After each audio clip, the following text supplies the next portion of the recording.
Bom, pessoal, nossa espécie é uma tecnoespécie e a gente tem o nosso destino aberto.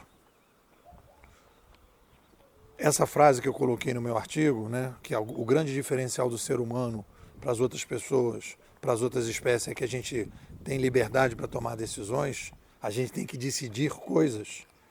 É uma coisa fundamental para entender como é que a gente vive, como é que a gente precisa decidir.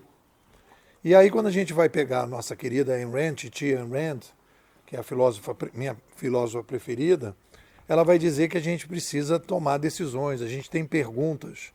E a gente melhorando a narrativa da Ayn Rand, a gente diz que temos perguntas estruturantes que todo mundo tem que responder. Querendo ou não querendo, você estará respondendo essas perguntas, e quanto menos consciência você tem dessas perguntas, menos você tem capacidade de decidir melhor sobre a sua vida. Então você simplesmente tem respostas que foram dadas para aquelas questões que você de alguma forma escolhe sem refletir sobre elas.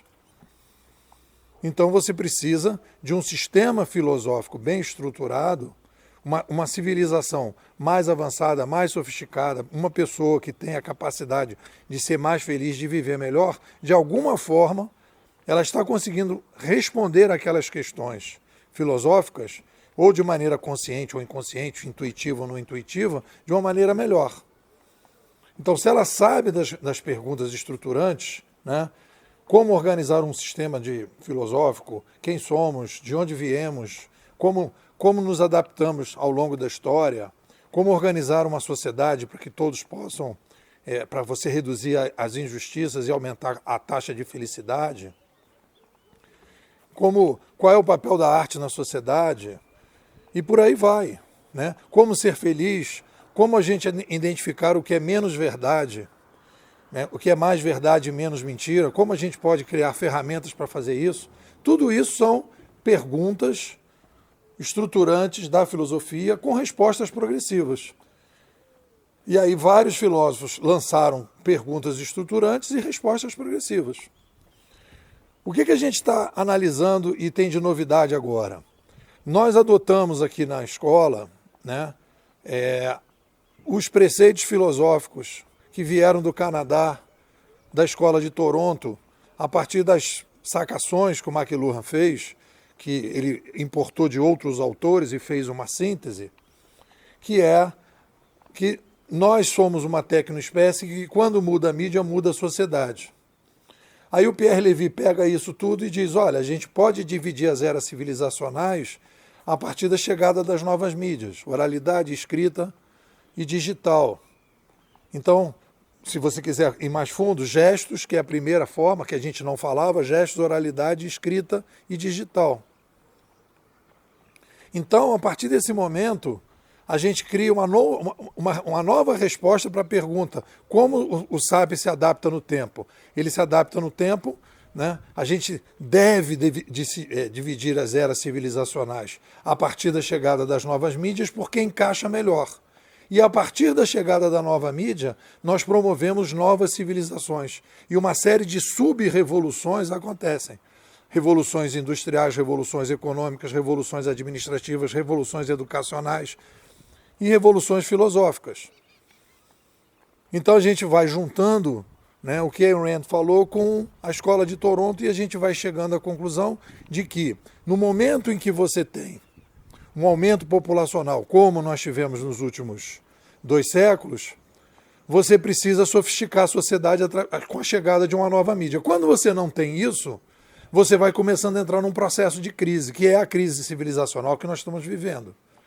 O final de uma era civilizacional, né, que a gente chama de civilização 1.0, em que nós tínhamos uma espécie sonora e pela primeira vez a gente entra numa nova espécie, um novo modelo de espécie em que a gente começa a experimentar o modelo de comunicação das formigas, que permite lidar melhor com a complexidade. Como é que isso impacta na filosofia, né? Pô, aí a gente diz o seguinte, que existe uma filosofia que a gente vai chamar de vertical e uma horizontal. O que é isso?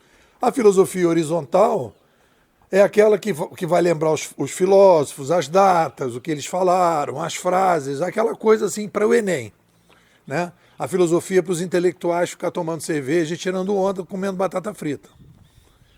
Que não é uma filosofia aplicada. A filosofia vertical é uma filosofia aplicada, em que todos os filósofos vão servir para melhorar a qualidade de vida das pessoas. E quando a gente tem uma nova civilização, o renascimento, o início dessa civilização, em que a gente começa a criar um novo modelo de civilização, a gente tem uma necessidade enorme do resgate da filosofia da sua origem, que é a filosofia para a felicidade, a filosofia para a melhoria de qualidade de vida. E aí você começa a surgir, a gente já percebe isso, né? Nos livros de autoajuda, no interesse das pessoas pela filosofia, mas não a filosofia, o Sócrates nasceu, depois veio o Platão, depois veio o Aristóteles, nasceu e tal, não sei o que, não. O que eles falaram que serve para a minha vida para que eu possa ser mais feliz? Aonde eu aplico isso na minha vida? Como é que eu uso isso para evitar fake news, por exemplo? Como é que eu uso isso para modificar a minha empresa? Como é que eu uso isso para a inovação? Como é que eu uso isso para o empreendedorismo? Está tudo lá. Só que as pessoas não fazem isso. Por quê? Porque a filosofia se fechou nela mesma. Virou uma filosofia de uso para os próprios professores de filosofia e não para o uso da sociedade. Então a gente tem um aumento, com a chegada da nova civilização, a gente tem um aumento da taxa da filosofia vertical, a filosofia aplicada para resolver problemas dos seres humanos. E eu acho que é essa a grande tendência que a gente vai ter, principalmente na área educacional, a demanda que as pessoas vão ter por esse tipo de filosofia. Uma filosofia aplicada, né, em que você resgata as grandes ideias dos grandes filósofos para que a gente possa viver melhor. É um pouco por aí. O que vocês dizem? Bom, pessoal, estamos aí com a melhor escola de futurismo do Brasil, Bimodais. Temos aqui uma narrativa que vai sendo construída ao longo dos anos, com a participação intensa dos bimodais, que tem uma formação, que tem atividades internas, leituras, lives, artigos exclusivos, certificação, debates. Então eu convido você para sair de Matrix, vir conhecer uma narrativa consistente sobre o digital, não é essa fumaçada que está aí, e você vem para cá participar desse processo. Me manda um zap, 21 99 608 6422. Vou repetir, 21 99 608 6422. Nepô, quero sair de Matrix, quero tomar pílula vermelha, quero ser bimodal.